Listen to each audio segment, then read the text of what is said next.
Hi everyone, and today under the grammar section we will learn about non-finites. But before I move on to the actual concept of non-finites, let's see how it differs from finite verbs.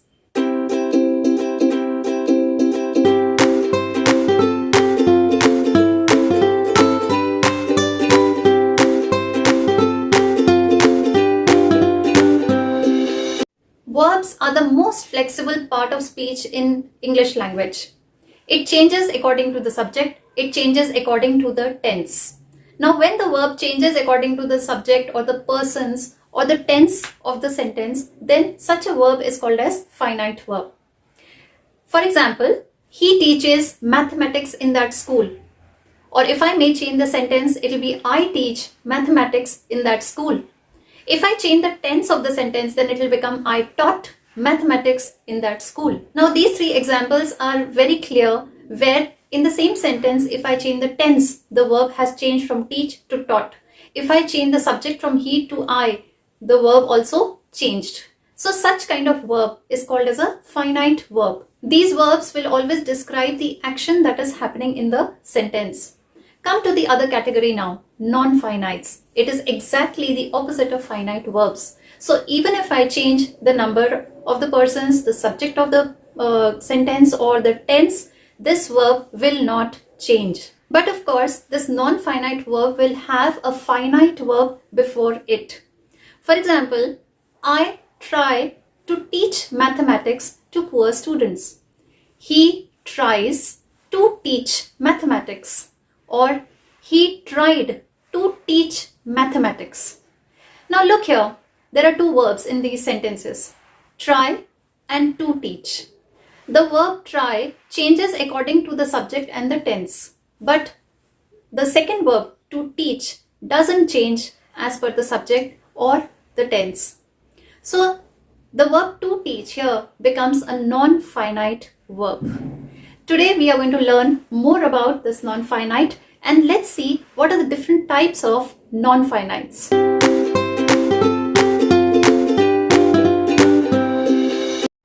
A non-finite verb will always act as a noun or an adjective in the sentence. Non-finites are of three types: infinitives, gerunds and participles. Infinitives and gerunds are also called as verbal nouns because they name the action, whereas participles are called as verbal adjectives because they tell us something about the verb or the action. Now let's look at each of these categories with a few examples.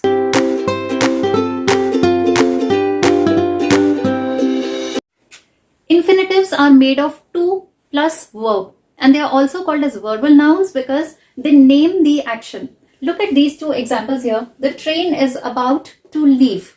Now to leave here is an infinitive because it's a combination of to and a verb. Similarly, in the next example, she stood up to ask a question. So here to ask becomes an infinitive because again it's a combination of to and verb. Now in both these cases, they simply mean the name of the action and therefore they act as both a verb and as a noun and therefore they are called as verbal nouns. So infinitive is a combination which we have like this. But if you look at this, there's another verb here.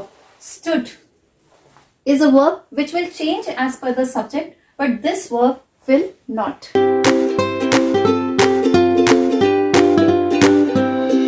The next is gerunds. They also act as verbal nouns, but there the verb will have the ing form. And when the verb has ing form, they act like noun. For example, walking is a good exercise. So walking with ing form and which gives me the name of the exercise becomes a gerund. Similarly, in the next example, I like reading newspapers. So here reading is the name of the activity. And because the verb has ing form here and acting like a noun, it becomes a gerund.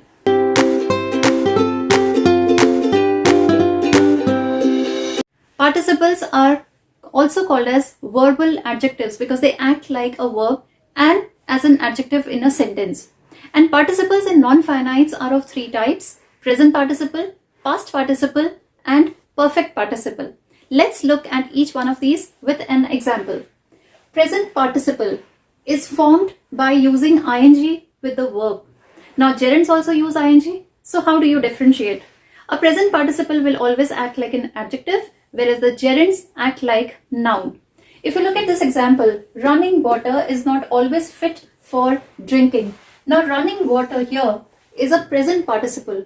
Firstly, because it has ing attached to the verb, and secondly, it acts as an adjective to the noun water.